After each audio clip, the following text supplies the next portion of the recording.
Honneur à vous les frérots, j'espère que vous allez bien et bienvenue sur Fumigène. Review de l'épisode 5 de Jujutsu Kaisen, la saison 2. L'épisode 4 était très clairement l'un des meilleurs épisodes de tout ce que j'ai pu voir de Jujutsu Kaisen. L'épisode 3 aussi était terrible, mais déjà ces deux épisodes-là sont selon moi d'un niveau supérieur dans leur structure scénaristique. C'est supérieur à ce que j'ai pu voir dans la saison 1. La saison 1 de Jujutsu Kaisen, c'était pas mal, mais c'était pas extraordinaire. Ça brillait plus, on va dire, par une animation extraordinaire. Là, c'est les deux qui sont conjugués, c'est une animation avec un scénario plutôt intéressant. Donc, je dois avouer que on va dire les remarques négatives que j'ai pu faire sur Jujutsu Kaisen commencent à un petit peu s'amoindrir parce qu'effectivement, on est en train de me proposer, on est en train de me développer un scénario qui est quand même intéressant. Mais attention, on n'est pas encore dans le shonen historique légendaire, ce que beaucoup de personnes en tout cas prêtent à Jujutsu Kaisen. Mais on verra, peut-être qu'on va y arriver parce qu'on arrive normalement à un arc apparemment qui est un arc juste extraordinaire et apparemment cet arc est une pure masterclass. Des gens l'ont comparé à l'éclipse de Berserk, donc c'est un truc de fou. J'ai peur parce que cet arc a tellement été teasé par les fans d'être déçu au final parce que les fans l'ont mis à un niveau qui est tellement élevé que moi, dans mon esprit, là, on doit me servir une dinguerie. On doit me servir un truc niveau arc Namek Dragon Ball, niveau les Chevaliers Dragons de Dai, niveau Coalition de Kingdom, niveau Marineford de One Piece, Eclipse de Berserk. On doit me servir un truc vraiment, mais une putain de masterclass. Donc c'est pour ça que j'ai peur que les fans de Jujutsu Kaisen ont mis cet arc, on va dire, ont mis la barre un peu trop haute et que je sois déçu. J'espère ne pas être déçu. Donc normalement, cet arc sera adapté en tout cas dans cette saison. Donc j'espère en tout cas que ça va être aussi lourd que les fans, on va dire, le prétendent en tout cas. Je vous invite comme d'habitude à vous procurer Dragon Ball Broken Horizon, donc le fan manga que je scénarise évidemment avec mon frérot Charminator, un Dragon Ball un peu plus violent, sanglant, mature. Évidemment, ça va plaire aux fans du genre, mais pas que, les frérots. On a rechargé les stocks, c'est bon parce qu'on a complètement été défoncé. On s'est fait défoncer, on peut le dire comme ça. Et au final, on a rechargé les stocks. Donc là, c'est dispo. Vous venez me voir comme d'habitude en privé et moi, je vous envoie les tomes, les frérots. Alors, l'épisode 5 de Jujutsu Kaisen. On arrive donc sur Gojo, Satoru Gojo, qui est donc avec son poteau Geto, avec leur copine, etc. Donc, ils sont en pleine discussion. Au final, on en apprend encore un petit peu plus sur le pouvoir de Gojo, c'est-à-dire que là, il a réussi apparemment à automatiser son pouvoir. Alors là, c'était pas déjà assez cheaté comme ça dans l'épisode 4. Le gars là, Gege Akutami, il s'est dit non, allez, on va tartiner encore, comme ça, voilà. Non mais là, ok, on a compris, il est cheaté. Là, le gars active son sort de l'infini de façon constante, c'est-à-dire qu'il est constamment en état d'infini, c'est-à-dire qu'il est en état, c'est l'ultra instant le truc. Le mec repousse toutes les attaques, son sort détecte quelles attaques sont, on va dire, vraiment néfastes pour le corps de Gojo, et ce qui n'est pas néfaste, tu lui envoies une gomme, ça il se la prend. Ok, il s'en fout. Par contre, le crayon, lui, ça peut faire mal. Ah oui, ça peut le gratter, là, donc ça, non, on repousse. C'est extraordinaire. Et en plus, il dit, j'aimerais bien le paramétrer pour qu'il repousse également le poison. C'est extraordinaire. Donc, on se doute que ça, c'était en plus en 2007. Donc, entre-temps, à mon avis, ça y est, c'est bon, le poison, ça y est, maintenant, son sort, il le reconnaît. Donc, Gojo son sort est constamment en action. Mais, il active également constamment son sort d'inversion, parce que maintenant, il arrive à générer de l'énergie occulte positive. Donc, en même temps qu'il se dégénère, en fait, oui, il est une forme de dégénérescence. Il se dégénère, il se vide avec son sort de l'infini. Il s'auto-soigne avec son énergie occulte positive. Donc, en gros, Gojo est dans un cercle infini, en fait, de guérison, dégénération, je sais pas comment on peut dire ça. Et finalement, Gojo, en gros, bah ça y est, le mec, il est cheat. Bah, c'est vraiment ultra cheaté comme truc. Donc, ça m'a fait penser, vous savez, à l'ultra instinct. C'est un peu l'esprit de l'ultra instinct. Vous savez, l'ultra instinct dans Dragon Ball, donc c'est une technique pour ceux qui ne le savent pas, mais c'est quand même connu, dans laquelle, en fait, le corps réagit indépendamment de l'esprit. C'est-à-dire que le corps de Sangoku, tu vas l'attaquer, son corps va réagir indépendamment. Goku ne va même pas se dire, il va même pas penser finalement qu'il va t'esquiver, son corps va t'esquiver instinctivement. Pourquoi? Parce qu'on est au stade ultime des arts martiaux. C'est-à-dire que le fait de penser et de donner un ordre à ton corps, c'est devenu une perte de temps au niveau où est Goku. Ok, donc à tel point que maintenant, il ne passe plus par cette forme de pensée, ok, qui dit à son corps de bouger, d'esquiver, etc. Il passe plus par ça, c'est terminé, c'est instantané. Vous voyez, l'ultra instinct, l'instinct, c'est instinctif, très clairement. Eh bien là, on est dans le même esprit, c'est-à-dire qu'il est constamment sous sa forme d'infini. C'est-à-dire que même Gojo va marcher dans la rue, ok, tu vas essayer de l'attaquer en surprise, tu ne pourras pas. Son sort va se déclencher automatiquement. Il l'a paramétré, le mec. Son truc, c'est ChatGPT. Il l'a paramétré, intelligence artificielle. Le gars va arrêter son attaque comme ça. Ok, donc là, c'était pas assez cheaté. Gege Akutami, il a dit vas-y, on va le cheater. Donc pourquoi pas, même si je devais comparer les deux entre l'ultra instinct et la technique de Gojo, évidemment que la technique de Gojo est quand même un peu plus cheatée, même si l'ultra instinct sur le papier, attention, c'est très cheaté aussi. Mais c'est plus dans un rapport, on va dire, dans les arts martiaux.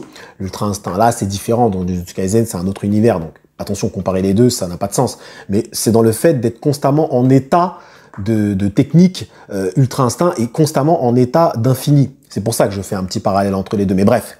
Donc, Geto est légèrement jaloux. On verra après à quel point il peut être jaloux, mais il est jaloux parce que il s'aperçoit très clairement que, bah là, ça y est, Gojo, il est parti. Gojo, il est parti. C'est-à-dire que là, en gros, avant, Geto pouvait plus ou moins, les deux étaient les plus forts. Les deux pouvaient même combattre avant, hein, clairement. Hein. On voyait à un moment, ça se cherchait un petit peu. Donc, Geto, on va dire, était pas vraiment largué. Il était moins fort, mais il n'était pas largué. Clairement, il pouvait faire un combat intéressant avec Gojo. Là, c'est terminé. Là, c'est terminé, c'est fini. Là, il a atteint un niveau, Satoru Gojo, c'est terminé. Et finalement, Geto le voit. Et là, en fait, ça va être le développement de Geto. Et je trouve que c'était un peu rapide. J'ai aimé, toutes les explications étaient logiques, et on va détailler tout ça tout de suite, mais j'ai trouvé que c'était un peu rapide dans la narration. Vous voyez ce que je veux dire? C'est que là, on est dans l'avènement d'un des plus grands antagonistes de Jujutsu Kaisen. Peut-être même, ça va être peut-être lui l'antagoniste final. Peut-être, hein, Geto. En tout cas, il en a la structure. Du moins, je pense que ça va être l'antagoniste le plus puissant. Je pense que tôt ou tard, il va se hisser au niveau de Satoru Gojo. Mais bref. Et j'ai trouvé que sa création était très rapide. Lorsque tu crées un antagoniste de ce niveau-là, qui va avoir cette importance-là, tu te dois de prendre ton temps pour le créer. Tu prends l'antagoniste de My Hero Academia, Shigaraki Tomura, on l'a créé au fur et à mesure, jusqu'à ce qu'il devienne cette entité ultime, ultra puissant, etc., etc. Là, j'ai trouvé que Geto, voilà, le moment où il a vrillé, c'était un peu rapide. Mais après, attention, c'est tout à fait bien expliqué. Geto, c'est le mec qui bouffe les fléaux. Faut se rendre compte, qu'est-ce qu'un fléau? C'est la représentativité de l'énergie occulte des êtres humains, donc des mauvaises pensées humaines. Donc, Geto, c'est un peu la poubelle de l'humanité. C'est le vide ordure. Et oui, le mec, il ressent toutes les mauvaises pensées humaines, en fait. Et finalement, il est constamment dans ce cercle infini, lui aussi. C'est d'ailleurs là, ça, le parallèle qu'il y a avec Satoru Gojo, c'est que Gojo, lui, il est dans sa forme infinie, je me dégénère et je me régénère, ok? Et lui, finalement, lui aussi, il est dans son cercle un peu infini, à savoir, j'exorcise, je bouffe et je recommence. J'exorcise, je bouffe, machin, j'absorbe, etc. Et finalement, il est dans ce cercle-là, mais lui, il a envie d'en sortir. Il a envie d'en sortir parce que finalement, il ne traite pas les causes, il traite les conséquences. Et lorsqu'il va rencontrer Tsukumo Yuki, finalement, ça va être une révélation pour lui parce qu'elle va lui dire, mais en fait, pourquoi tout le monde se moque de moi, je suis tout le temps en voyage, etc. Bah, c'est parce que moi, je m'intéresse à la cause et non à la conséquence. Vous traitez les conséquences. C'est-à-dire que vous traitez, on va dire, les conséquences de l'énergie occulte, des mauvaises pensées humaines, qui vont donc créer des fléaux, et toi, tu t'amuses à exorciser ça. Et toi, finalement, bah, tu n'es que quelqu'un qui fait, voilà, tu fais un travail qui tu n'as aucun intérêt.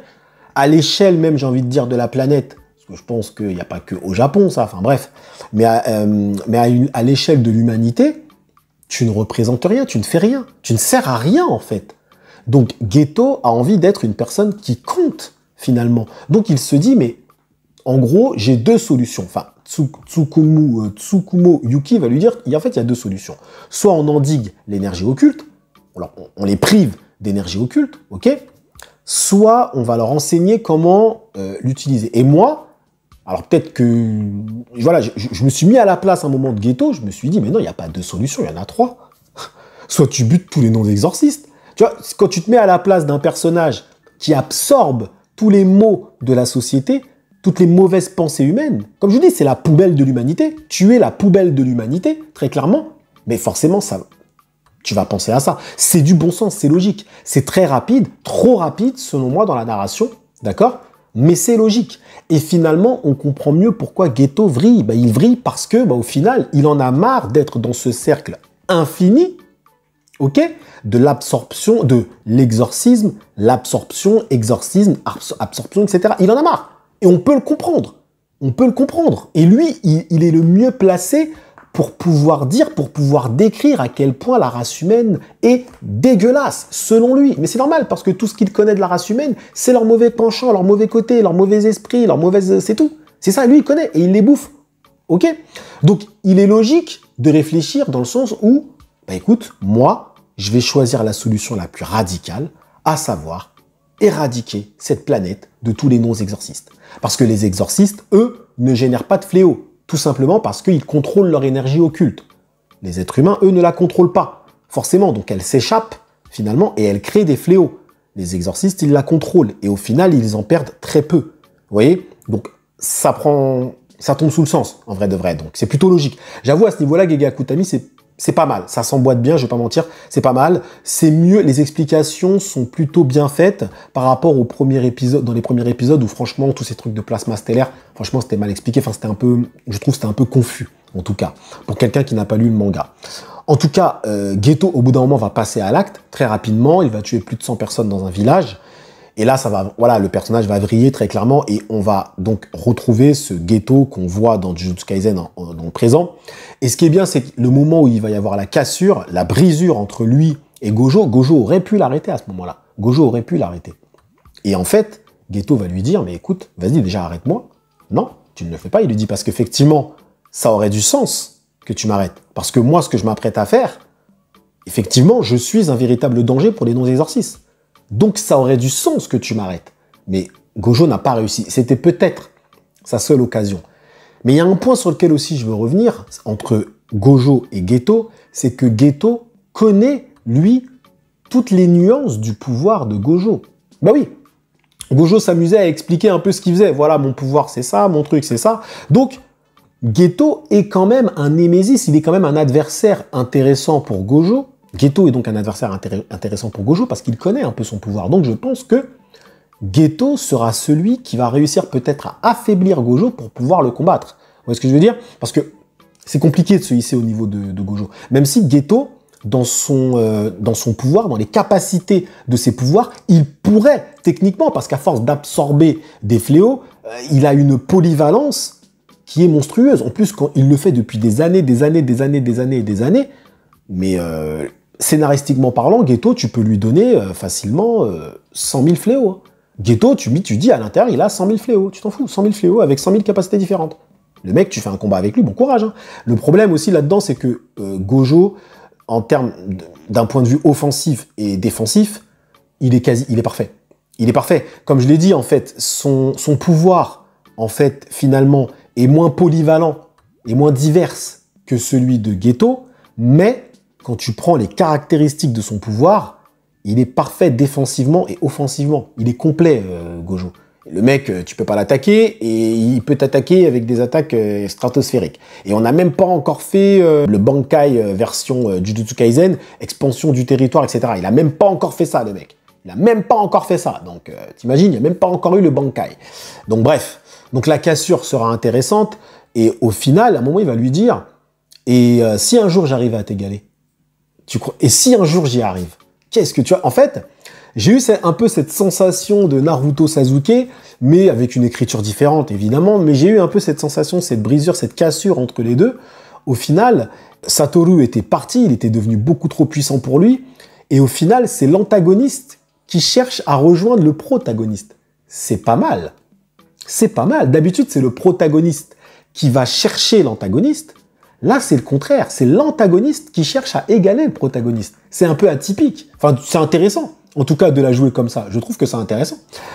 Donc, Geto met en place son plan. Il prend le pouvoir, finalement, de l'organisation qui cherchait à tuer le plasma stellaire ou je sais pas trop quoi. Et donc voilà, et donc l'épisode finalement se termine sur un retour au présent. Donc on retrouve évidemment, on retrouve notre ami Yuji Itadori avec toute sa team, hein, Megumi, etc. Et donc on se doute que là maintenant, ça y est, on revient au présent. Donc on était dans le passé de Gojo, on était dans sa tête. Je pense que le dernier épisode aurait, enfin cet épisode-là aurait mérité, pourquoi pas un peu plus, on va dire un peu plus de longueur sur la création de Geto, mais je pense que Jujutsu Kaisen, le présent, là, maintenant, dans cette temporalité, dans le présent, je pense que ça va développer Geto, parce que ça mérite vraiment d'être développé. Est-ce que pour l'instant, c'est un antagoniste incroyable, extraordinaire? Franchement, non. Non. C'est bien de savoir d'où il vient, pour savoir où il va, c'est logique. Mais pour l'instant, on n'est pas encore dans l'écriture incroyable. Maintenant, globalement, on peut faire le bilan, finalement, de ce passé de Gojo. Je l'ai trouvé que c'était très bon, excellent même. Franchement, j'ai vraiment apprécié. On a non seulement des explications sur le pouvoir de Gojo, mais on a des explications sur la création d'un antagoniste, à savoir Geto. On a finalement plus d'informations aussi sur le lien qui les lie, en fait. Donc c'est un lien d'amitié, mais en même temps aussi un peu, il y a de la concurrence, il y a de la jalousie, et finalement, il y a aussi une opposition idéologique. Ce qui est intéressant, c'est que Gojo, au début, pensait, voilà, il traitait un peu les êtres humains comme du n'importe quoi, mais au final, il reste conscient.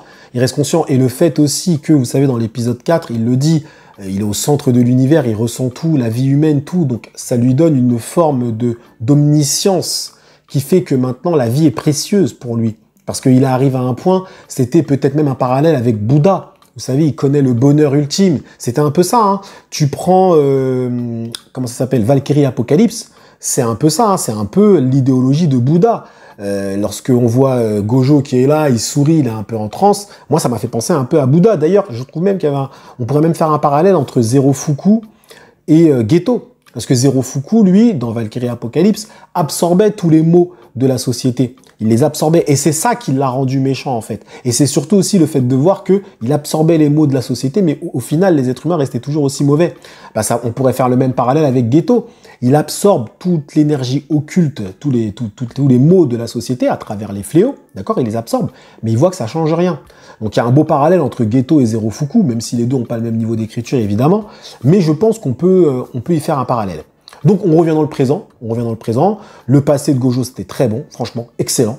Tous ceux qui ont pesté, qui ont dit « Ouais, non, moi je voulais qu'on aille directement dans le présent ». Non mais les frérots, dans Jujutsu Kaisen, on comprend bien que les protagonistes, ok, vont avoir un rôle important et tout, Yuji, tous ces gens-là, oui, ils vont monter en puissance, je n'en doute pas une seule seconde. Mais il faut développer aussi les persos secondaires. Et on s'aperçoit que Gojo n'est même pas un perso secondaire, c'est même limite... Là, c'était le protagoniste, c'était Gojo. Donc, je ne suis même pas sûr que dans Jujutsu Kaisen, le combat le plus impressionnant sera celui, enfin, le combat final le plus impressionnant sera celui de Yuji Itadori. Je suis même pas sûr que ça se fasse comme ça. Ça peut être Gojo, finalement, qui va nous claquer le combat le plus impressionnant de tout Jujutsu Kaisen. Parce que je veux dire, ou peut-être ça peut être Gojo versus Yuji, mais bref. Je pense déjà que Geto s'opposera à Gojo, donc déjà rien que ça, on va dire dans les combats à la fin de cette saga, à la fin de Jujutsu Kaisen, bah, tu peux être sûr que Yuji Itadori, oui, il aura le beau rôle, mais Gojo, il aura un combat au moins égal, si ce n'est pas supérieur. Donc, clairement et simplement, les frérots, faut bien vous dire que dans cette œuvre, l'auteur a voulu mettre en avant, certes, un trio de personnages, les deux garçons, une fille, le trio classique, qui est sorti dans Dai pour la première fois, Dai no Daiboken, c'est les premiers à avoir fait un trio comme ça, mais bref, l'auteur va nous mettre en avant ces trois personnages-là, mais on comprend aussi que Gojo aura un rôle crucial, c'est évident. Donc faut pas pester quand tu as ça, clairement, au contraire, le mec, il est en train d'étoffer son univers. Donc, il a raison, il a bien raison, et heureusement qu'il a fait ça. Donc j'ai hâte maintenant, hein, l'arc de Jujutsu Kaisen dont tout le monde parle, j'ai vraiment hâte de découvrir cet arc, j'ai vraiment hâte de voir s'il est aussi lourd que ce que tout le monde raconte. Écoutez, j'espère les frérots que vous n'avez pas abusé. Hein. J'espère les gars que vous avez vraiment pas abusé. Hein. En tout cas, bon, cette vidéo est déjà à 20 minutes, inutile d'en faire plus. Je vous ai livré un peu mon analyse de la situation, les parallèles avec les autres, etc., les autres mangas, etc. Voilà, j'espère que vous avez apprécié. Mettez le petit pouce comme d'habitude avec honneur, petit like, petit partage. Et en tout cas, merci à vous d'avoir suivi cette review jusqu'au bout. Prenez soin de vous et que l'honneur soit avec, ou avec Satoru Gojo. Parce que là, il est vraiment trop fort, donc le...